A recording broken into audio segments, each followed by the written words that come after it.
Every year in Bangladesh, the rivers rise, swallowing homes, schools, and entire communities. But when the floodwaters come, one thing refuses to sink: the dream of education. In the low-lying river basins of Bangladesh, life is ruled by water.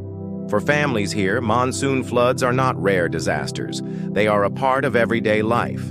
And while floods wash away buildings, they cannot wash away the determination to learn. That's why a remarkable idea has taken root: floating schools. Each year, rising rivers and heavier rains caused by climate change submerge villages for months. Traditional schools close, roads disappear, and for thousands of children, the school year ends when the water rises. So, in 2002, a local nonprofit asked a simple but revolutionary question: if children can't get to school, why not bring the school to them?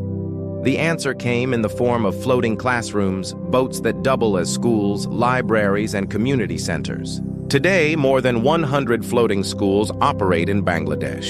They have educated tens of thousands of children, giving them the chance to dream bigger than the floods that surround them. For young girls, these schools are especially powerful, ensuring education continues in places where climate pressures and poverty often force them to drop out. Every lesson learned on these boats is a victory against both climate change and inequality. But this story isn't only about Bangladesh. Around the world, from the Pacific Islands to coastal Africa, millions face the same rising waters. As sea levels climb, Bangladesh's floating schools may inspire a new way forward, a blueprint for adapting to a world transformed by climate change. Now let me take you inside one of these remarkable boats. This is it, a sight that's become familiar on Bangladesh's rivers. A solar-powered boat gliding across the water, stopping near a home with knee-deep floodwater around it. Two children climb aboard with smiles as wide as the river. Soon they're joined by 28 other students. Together they make up the Madaripur Floating School. Their teacher, Mr. Hussain, greets each child warmly. Though the water may be rising outside, inside the boat there is light, there are books, and there is hope. The school has solar panels on its roof, powering the fans that keep the children cool, and the lights that make learning possible even after dark. Wooden benches line the sides, and blackboards hang from the walls. It looks like any classroom except for the gentle rocking from the waves. Lessons cover everything from reading and writing to math and science. After school hours, the same boats transform. Parents attend evening classes, and adults learn new skills. Even local fishermen take a break from their work to attend computer training. In a community where access is often cut off for months, these schools don't just float, they sustain life. Imagine living in a place where the ground beneath your feet isn't always there, where the familiar streets turn into canals and the houses into islands. That's the reality for millions in Bangladesh, a country where rivers are rising and lives are changing. As I speak, Bangladesh is facing another devastating flood. Homes are submerged, roads are underwater, and many families have been forced to flee.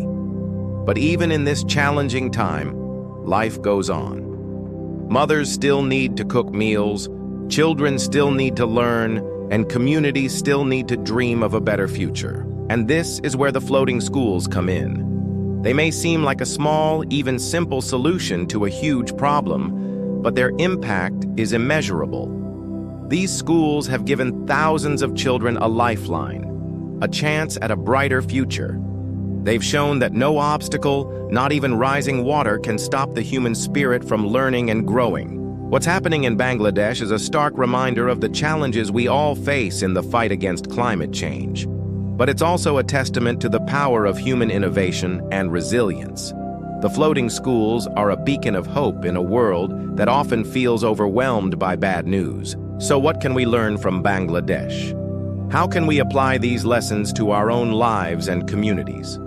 The answer, I believe, lies in the power of human connection. By sharing stories like those of the floating schools, we can inspire action.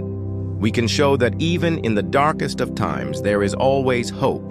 When I think about the children in Bangladesh, I am filled with admiration and determination. Their courage in the face of adversity is a lesson for us all.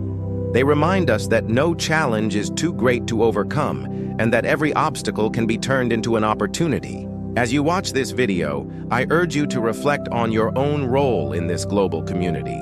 What can you do to make a difference? How can you be a part of the solution? Maybe it's as simple as sharing this video with a friend or supporting organizations that are doing great work on the ground. Remember, every small action can create a ripple effect. Together, we can make a real difference in the lives of those who need it most. Now let's go back to Bangladesh and see how these incredible schools are faring. In the heart of the floodwaters, amidst the challenges and the struggles, there is hope, there is learning, and there is life. Thank you for joining me on this journey of discovery and inspiration. Until next time, keep learning, keep inspiring, and keep making a difference.